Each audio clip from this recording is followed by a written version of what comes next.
Bismillahirrahmanirrahim. Assalamualaikum warahmatullahi wabarakatuh.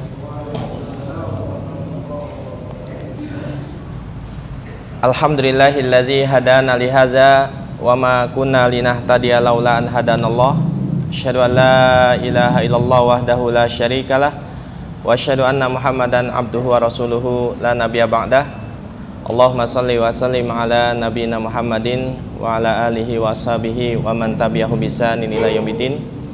Wa qala ta'ala ya ayyuhalladzina amanu taqullaha haqqa tuqatih wa la tamutunna illa wa antum muslimun.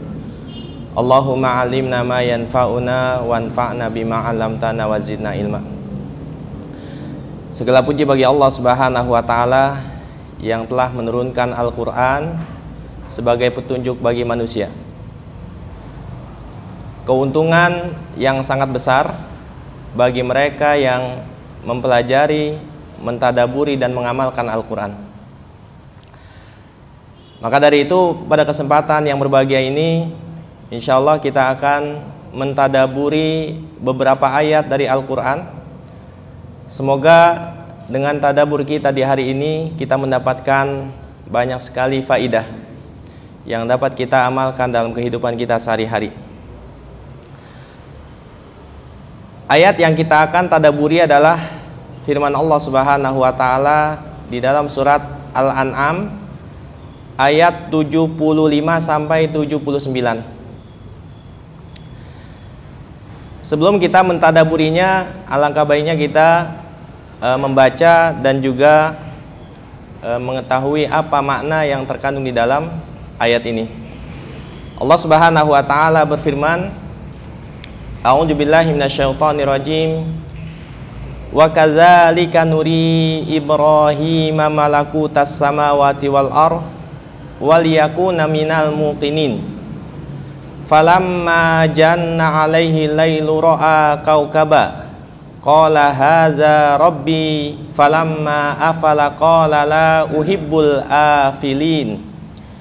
Falamma ra'al qamara bazighan qala hadza rabbi falamma afala qala la illam yahdini rabbi la akunanna minal qaumid dhalin. Falamma rasyamsa bazighatan qala hadza rabbi hadza akbar. Falamma afalat qala ya qaumi inni bari'um mimma tusyrikun. Inni wajjahtu wajhiya lillazi fataras samawati wal arda hanifa wa ma ana minal musyrikin.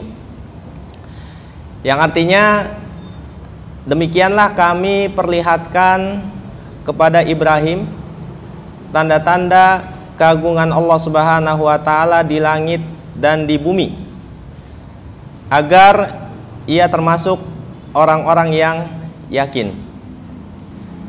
Ketika malam telah menjadi gelap dan ia melihat sebuah bintang, lalu berkata, apakah ini Tuhanku? Tatkala bintang itu lenyap, dia mengatakan, saya tidak suka kepada yang lenyap.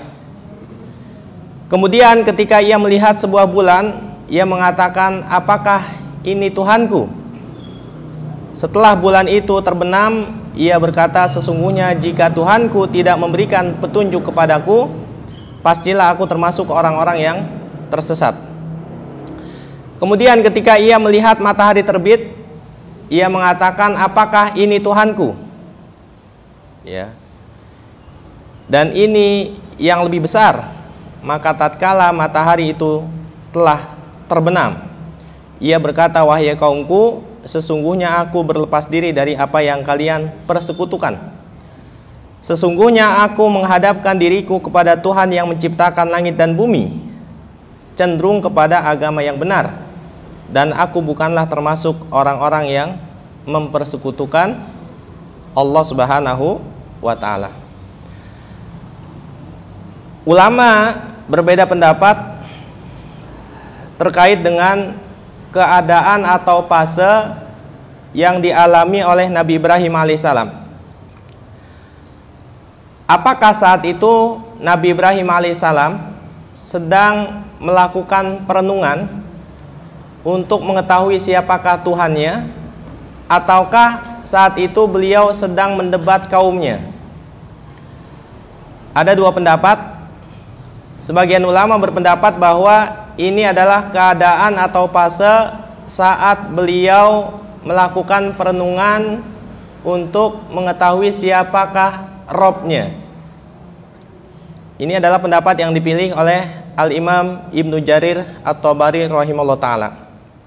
Kemudian juga ada ulama yang berpendapat bahwa kala itu beliau sedang mendebat kaumnya yang mempersekutukan Allah Subhanahu wa ta'ala dengan berhala-berhala dan juga dengan benda-benda langit.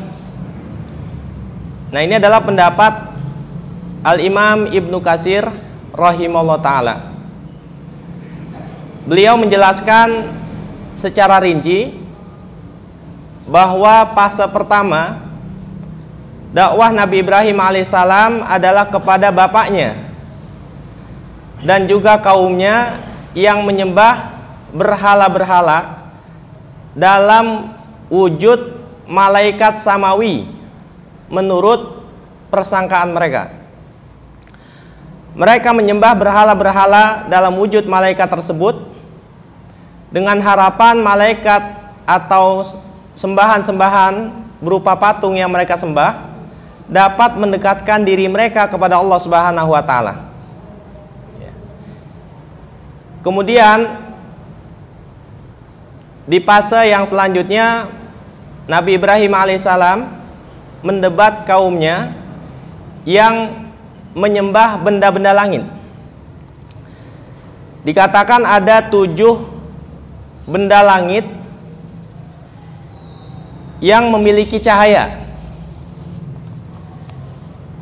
Nah, di antara 7 benda langit yang disembah oleh kaum Nabi Ibrahim alaihissalam, ini ada 3 benda langit yang memiliki cahaya paling kuat, ya, dan yang paling utama.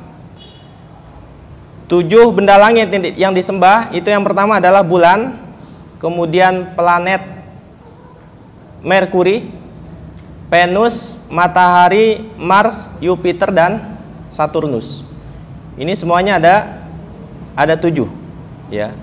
Nah, di antara ke-7, ya, planet-planet ini ada 3 yang paling kuat, yaitu matahari, bulan dan Venus. Pada perdebatan pertama, Nabi Ibrahim alaihissalam, ya, mendebat kaumnya tentang Venus yang dianggap Tuhan oleh kaumnya. Nah, para ulama mengatakan kenapa yang diperdebatkan pertama adalah Venus, bukan bulan atau matahari, karena saat itu beliau mendebat kaumnya di malam hari di akhir bulan. Jadi di saat bulan itu belum muncul, gitu ya. Sehingga yang muncul adalah planet Venus. Nabi Ibrahim alaihissalam menjelaskan kesesatan mereka yang telah menyembah planet ini.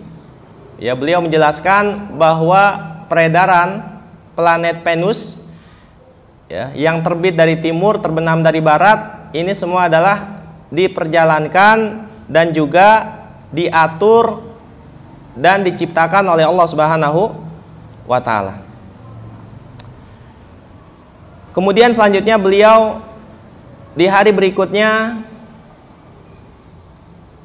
di malam yang kedua, mendebat kaumnya tentang bulan, ya.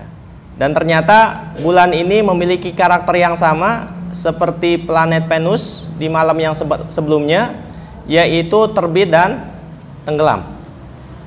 Kemudian di siang harinya, ya, beliau mendebat kaumnya yang menyembah matahari di siang hari, dan ternyata matahari ini juga memiliki sifat yang sama, ya, seperti Venus dan bulan yang terbit dan terbenam.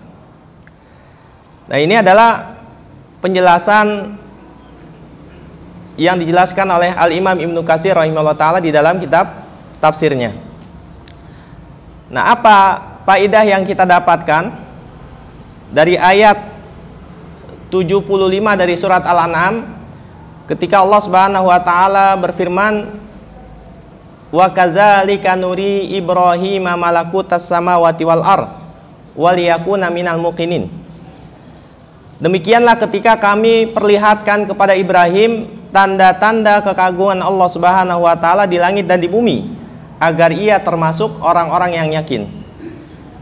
Faidah yang pertama, bahwa Nabi Ibrahim alaihissalam adalah kekasih Allah Subhanahu wa taala, panutan orang-orang yang mentauhidkan Allah Subhanahu wa taala.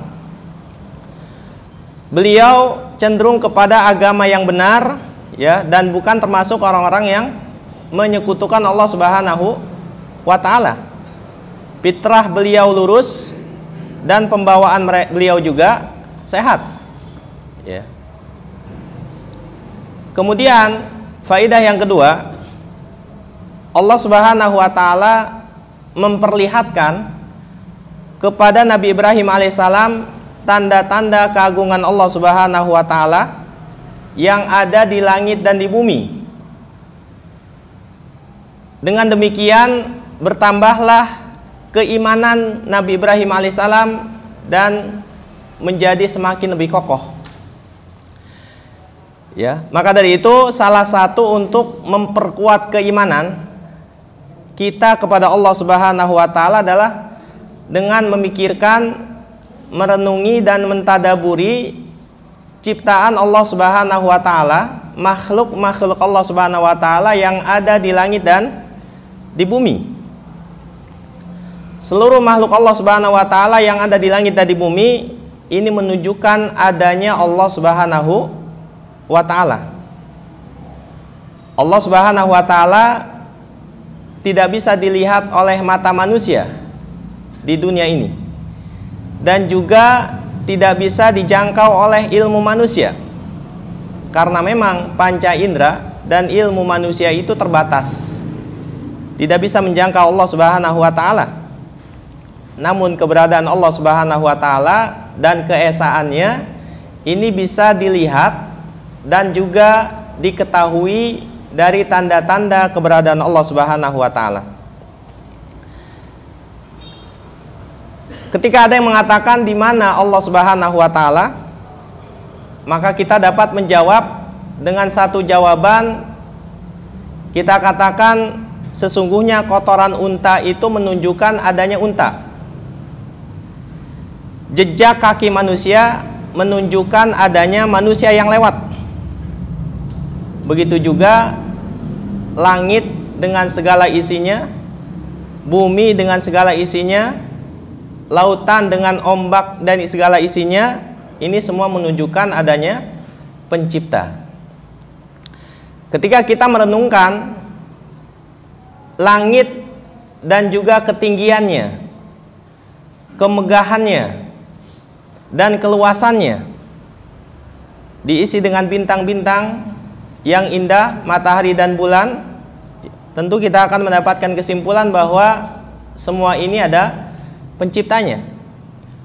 Begitu juga ketika kita memperhatikan bumi yang Allah Subhanahu wa taala tumbuhkan di atas bumi ini berbagai tumbuh-tumbuhan dengan berbagai macam jenis dan rupanya, padahal tanah dan airnya sama, ya. Ini tentu kita dapat kesimpulan bahwa semua ini ada penciptanya. Maka keberadaan Allah Subhanahu wa taala ini diakui secara fitrah, ya, oleh setiap manusia yang memiliki akal sehat.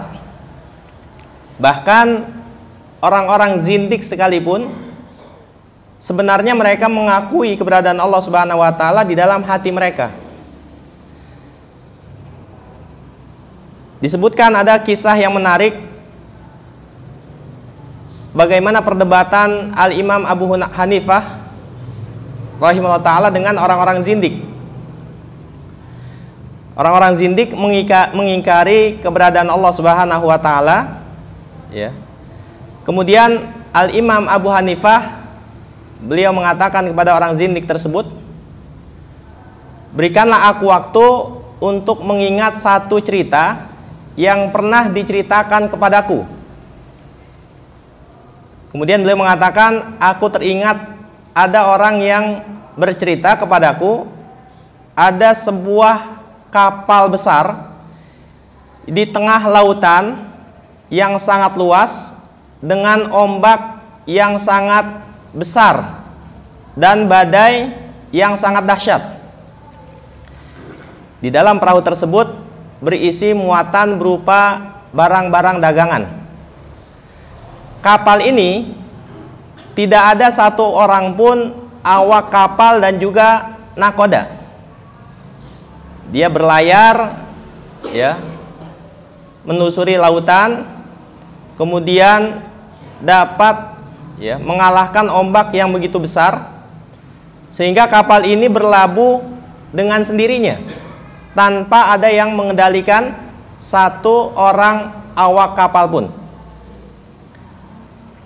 Nah, tentu orang zindik ini mengatakan, apa yang kau sampaikan itu tidak akan pernah diterima oleh orang yang berakal. Mana mungkin ada kapal dengan muatan yang sangat besar di tengah lautan dengan ombak dan badai yang begitu besar bisa berlayar dan berlabuh sendiri. Maka dari itu Imam Abu Hanifah beliau mengatakan, demikianlah dengan bumi dan juga langit serta segala isinya, ya, tidak akan mungkin dapat, ya, berjalan dengan teratur rapih kecuali ada yang mengatur, kecuali ada yang memperjalankannya, ya. Dan itu adalah Allah Subhanahu wa ta'ala. Maka di saat itu orang-orang zindik yang berdebat dengan Abu Hanifah masuk Islam. Kemudian juga Imam Malik rahimahullah ta'ala beliau mengatakan tentang keberadaan Allah Subhanahu wa ta'ala, beliau mengatakan, lihatlah oleh kalian dan dengarkan bagaimana manusia itu berbicara dengan bahasa yang begitu banyak jenisnya, dengan logat yang berbeda dan juga gaya bahasa yang berbeda. Kalau kita lihat di Indonesia saja, ya, satu negara, beda pulau, beda provinsi, beda kabupaten, ini berbeda bahasanya, ya. Satu sama lain tidak memahami bahasa bangsa yang lainnya. Ini tidak akan mungkin, ya, terjadi demikian kecuali ada Allah Subhanahu wa ta'ala yang mengajarkan kepada manusia akan bahasa. Ya, di Pulau Jawa saja ini ada beberapa bahasa dan ada beberapa logat bahasa. Ya, ini baru satu pulau, ya. Bagaimana dengan satu bumi ini, satu dunia, ya. Kemudian Imam Syafi'i beliau juga pernah mengatakan, ya, tentang keberadaan Allah Subhanahu wa ta'ala, perhatikanlah oleh kalian ini pohon, ya, tut. Jadi tut ini sejenis pohon blackberry, ya, yang dimakan oleh ulat sutra. Ya, beliau mengatakan pohon tut ini ketika dimakan oleh ulat sutra, maka ini akan menghasilkan benang sutra. Ketika dimakan oleh lebah, maka akan keluar madu. Bila dimakan oleh kambing, pohon tut ini berubah menjadi kotoran dan bisa dijadikan pupuk. Ya. Nah, ketika dimakan oleh kijang, maka dia mengeluarkan bibit minyak kasturi. Padahal ini dari jenis pohon yang sama, yaitu pohon tut. Ya, jenisnya sama, rasanya sama, tapi ketika dimakan oleh makhluk yang berbeda, maka hasilnya pun akan berbeda. Ya, tidak akan mungkin semua ini terjadi kecuali ada yang mengatur. Dan ini bukanlah satu, ya, kebetulan. Karena kalau satu kebetulan, ini pasti 1-2 saja yang ada. Ya, ini namanya kebetulan. Namun ketika ada yang mengatur, maka ini sudah menjadi, ya, satu kebiasaan, suatu kelaziman yang ada. Ya, ini menunjukkan adanya Allah Subhanahu wa ta'ala yang menciptakan, ya alam semesta ini dengan segala keteraturannya. Kemudian Imam Ahmad mengatakan di dunia ini ada sebuah benteng yang kokoh. Luarnya berwarna putih seperti perak dan dalamnya ya berwarna kuning seperti emas. Ya. Jadi beliau menggambarkan ada sebuah benteng sifatnya demikian. Nah, tiba-tiba keluar dari benteng itu ya makhluk Allah Subhanahu wa taala. Ya. Nah, beliau menggambarkan benteng ini dengan sebuah telur. Ya. Dan ini adalah ya semua merupakan ciptaan Allah Subhanahu wa taala, ya. Nah, ketika Nabi Ibrahim alaihissalam diperlihatkan oleh Allah Subhanahu wa taala ya, tanda-tanda kekuasaan Allah Subhanahu wa taala di langit dan di bumi, maka dengan demikian beliau menjadi termasuk orang-orang yang yakin. Demikianlah kita ya, hendaknya ketika kita melihat ciptaan-ciptaan Allah Subhanahu wa taala, maka jadikan semua ini ya bahan renungan kita untuk mempertambah dan memperkuat keimanan kita kepada Allah Subhanahu wa taala. Kemudian selanjutnya di ayat 76 Allah Subhanahu wa taala berfirman, falamma janna alaihi lailu ra'a kaukaba qala hadza rabbi falamma afala qala la uhibbul afilin. Ketika malam telah gelap, Nabi Ibrahim melihat sebuah bintang lalu dia mengatakan hadza rabbi. Ya. Para ulama tafsir mengatakan ada satu huruf yang dimahdzufkan, dihilangkan, ya, yaitu ahadza rabbi. Apakah ini Tuhanku? Sebagai bentuk ya pertanyaan pengingkaran kepada kaumnya. Ya. Artinya mana mungkin ini adalah Tuhanku. Falamma afala qala la uhibbul afilin. Ketika bintang ini, seperti yang saya sampaikan tadi, ini adalah Venus. Ya, ketika bintang Venus itu lenyap, ya, Nabi Ibrahim mengatakan, aku tidak suka, tidak cinta kepada yang lenyap. Nah, di sini disebutkan bahwa salah satu sifat, ya, bintang itu adalah lenyap, dan ini adalah sifat makhluk. Maka dari itu Allah Subhanahu wa taala ya memiliki sifat yang sempurna, yang berbeda dengan sifat makhluk. Ketika ada sesuatu yang dipertuhankan, yang disembah dan memiliki sifat-sifat makhluk, ya seperti bisa diraba, bisa dipukul, ya bisa panggul, ya bisa dipahat. Ini semua adalah sifat-sifat makhluk. Nah, ini menunjukkan bahwa apa yang disembah tersebut bukanlah sifat Allah Subhanahu wa taala, bukanlah sifat Rabb, bukanlah sifat Tuhan yang layak untuk disembah. Itu ya. Jadi makhluk ini memiliki sifat apa? Tenggelam. Ya, memiliki sifat mati. Ya. Maka semua sifat-sifat makhluk ini tidak layak disematkan kepada Allah Subhanahu wa taala. Dan segala sesuatu yang memiliki sifat yang sama dengan sifat makhluk, maka ini bukanlah Tuhan yang layak disembah oleh manusia. Kemudian yang selanjutnya di sini dikatakan la uhibbul afilin. Ya, aku tidak suka, tidak cinta kepada yang lenyap. Ya. Dapat kita ambil faidah bahwa pondasi dasar ya ibadah itu adalah cinta. Ketika kita cinta kepada Rabb, Tuhan, kepada Allah, maka ini menjadi dasar yang kuat untuk kita beribadah kepada Allah Subhanahu wa taala. Jadi orang-orang yang beribadah kepada selain Allah ini karena didasari oleh cinta mereka kepada apa yang mereka sembah selain Allah Subhanahu wa taala. Ya. Kemudian di ayat yang selanjutnya Allah Subhanahu wa taala berfirman, ya, falamma ra'al qamara bazighan qala hadza rabbi falamma afala qala la illam yahdini rabbi la akunanna minal qaumid dhalin. Ya. Ketika Ibrahim melihat bulan terbit, dia mengatakan, apakah ini Tuhanku? Ya.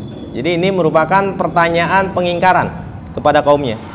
Tetapi setelah bulan itu terbenam, dia mengatakan, sesungguhnya jika Tuhanku tidak memberikan petunjuk kepadaku, pastilah aku termasuk orang-orang yang tersesat. ya, termasuk orang-orang yang bodoh. Nah, di sini dapat kita ambil faidah bahwa pondasi dasar kesyirikan itu adalah kebodohan.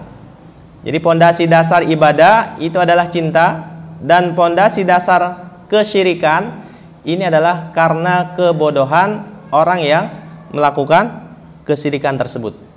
Ya. Nah, disinilah pentingnya kita senantiasa meminta hidayah kepada Allah Subhanahu wa Ta'ala. Ya. Nah, ini merupakan ungkapan doa. Nabi Ibrahim alaihissalam memohon kesabatan dalam iman dan tauhid. Ya. Sekalipun kita sudah beriman kepada Allah Subhanahu wa Ta'ala, harus senantiasa kita meminta keteguhan dalam iman. Ya, sebagaimana kita selalu baca di dalam sholat kita, sehari semalam kurang lebih 17 kali. Ya, jadi ketika Nabi Ibrahim mengatakan la illam yahdini rabbi la akunanna minal qaumid dhalin. Ini adalah ungkapan doa Nabi Ibrahim. Ya, beliau meminta kepada Allah Subhanahu wa Ta'ala keteguhan hati dalam hidayah dan iman. Ya. Dan ini juga yang diminta oleh para nabi yang mulia. Ya.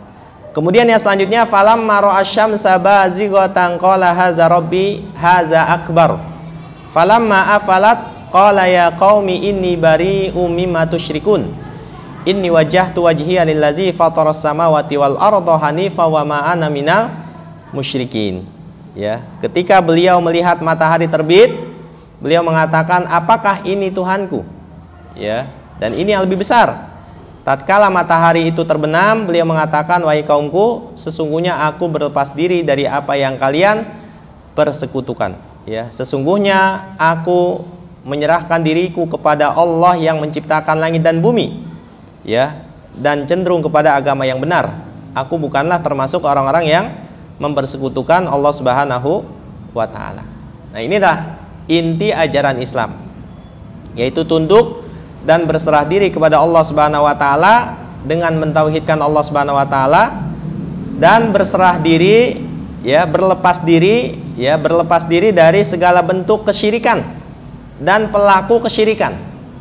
Ya, jadi tidak sah tauhid seseorang jika mereka belum berlepas diri dari perbuatan syirik dan pelakunya. Ya, karena di sini dikatakan inni bari'um mimma tusyrikun. Sesungguhnya aku berlepas diri dari apa yang kalian persekutukan. Ya, ini menunjukkan berlepas diri dari, ya, perbuatan kesyirikan. Gitu ya.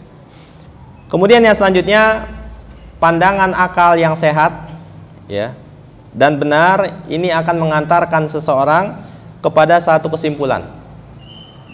Ya. Kesimpulannya adalah bahwa makhluk, ya, yang memiliki sifat-sifat makhluk ini tidak layak untuk, ya, disembah. Di antaranya adalah Venus, ya, bintang-bintang, bulan dan matahari. Ini semua memiliki sifat-sifat makhluk sehingga mereka tidak layak disembah dan tidak layak, ya, dianggap sebagai Tuhan. Begitu juga dengan makhluk-makhluk yang lain. Ya, Allah Subhanahu wa Ta'ala telah memperkenalkan dirinya melalui para rasul dan juga kitab-kitabnya terkait dengan sifat-sifat Allah Subhanahu wa Ta'ala yang maha sempurna, ya, dan memiliki nama-nama yang baik. Semua sifat Allah, ya, suci dan terbebas dari kekurangan, ya, berbeda dengan sifat-sifat makhluk, ya. Nah, hanya kepada Allah Subhanahu wa Ta'ala kita berserah diri, dan hanya kepada Allah Subhanahu wa Ta'ala kita menyerahkan seluruh bentuk peribadahan kita, baik itu ibadah hati, ya, berupa cinta, takut, ya, berharap, dan ibadah hati yang lain. Kemudian juga ibadah lisan, ya, zikir, doa, membaca Al-Quran. Kemudian juga seluruh ibadah anggota badan seperti sholat, ya, kemudian menyembelih hewan kurban, berhaji, ya, tawaf, sujud. Semua itu hanya layak dipersembahkan kepada Allah Subhanahu wa Ta'ala. Ya, wallahu alam. Subhanakallahumma bihamdik, asyhadu an la ilaha illa anta, astaghfiruka wa atubu ilaik. Assalamualaikum warahmatullahi wabarakatuh.